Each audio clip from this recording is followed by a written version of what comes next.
नमस्कार, आप देख रहे हैं एमपी न्यूज। इस वक्त मैं हूं आपके साथ अदिति। स्वागत करती हूं खास कार्यक्रम न्यूज रूम में। न्यूज रूम की शुरुआत करेंगे कुछ पॉलिटिक्स की बातों से। शुरुआत करते हैं राजनीतिक गलियारों से।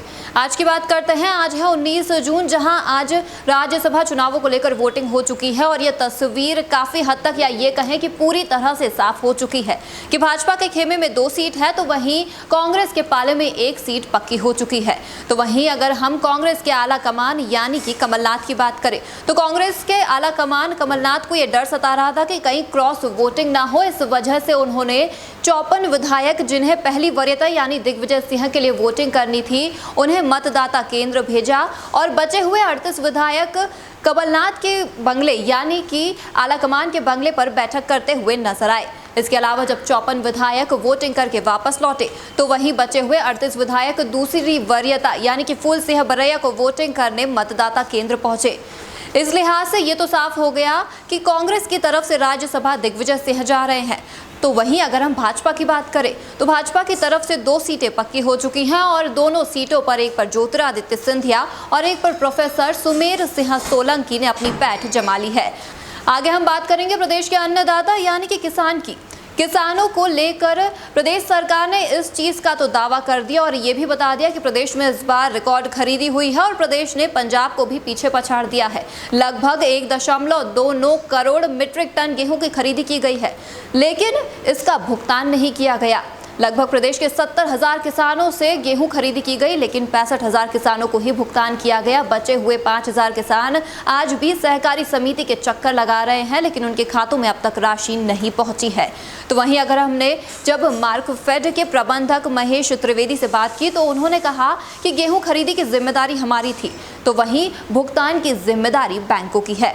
तो वहीं जब बैंक के सीईओ, आईपीसी के बैंक सीईओ एसके खरे से बात की गई, तो उन्होंने कहा कि शासन द्वारा जैसे जैसे राशि पहुंचाई जा रही है, वैसे वैसे ही किसानों को भुगतान किया जा रहा है।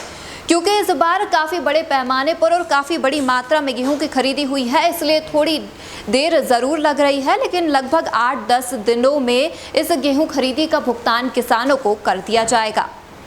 आगे चलते हैं कोरोना संक्रमण, देश प्रदेश की स्वास्थ्य व्यवस्था को लेकर। तो अगर हम बात करें प्रदेश की, तो प्रदेश में लगभग 11,500 से ज़्यादा संक्रमित मरीज अब तक सामने आ चुके हैं। तो वहीं 8,500 से ज़्यादा संक्रमित मरीज ठीक भी हो चुके हैं। तो वहीं अगर हम अभी एक्टिव केसेस की बात करें, तो 2,308 मरीज अभी भी अस्पताल में उपचाररत है।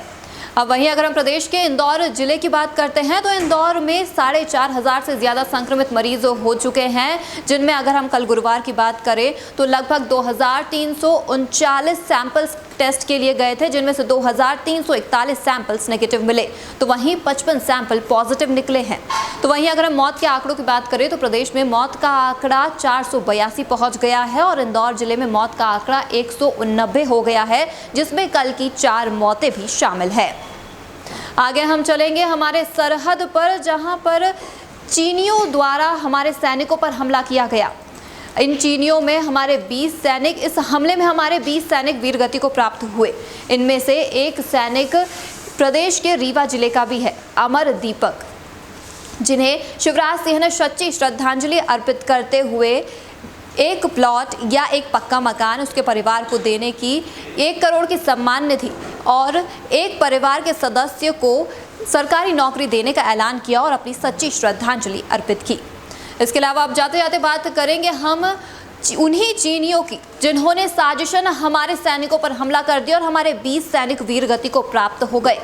अब इसके बाद मोदी सरकार ने आत्मनिर्भर भारत की मुहिम तो पहले से ही छेड़ रखी थी, लेकिन जब अब चीन ने भी साफ कर दिया है, उसने भी हमारे सैनिकों पर हमला किया, तो अब मोदी जी ने भी अपने विचार साफ कर दिए हैं कि अब साफ तौर पर हमें चीनी माल, चीनी सामान या हम बोले चाइनीज़ प्रोडक्ट का हमें बहिष्कार करना है।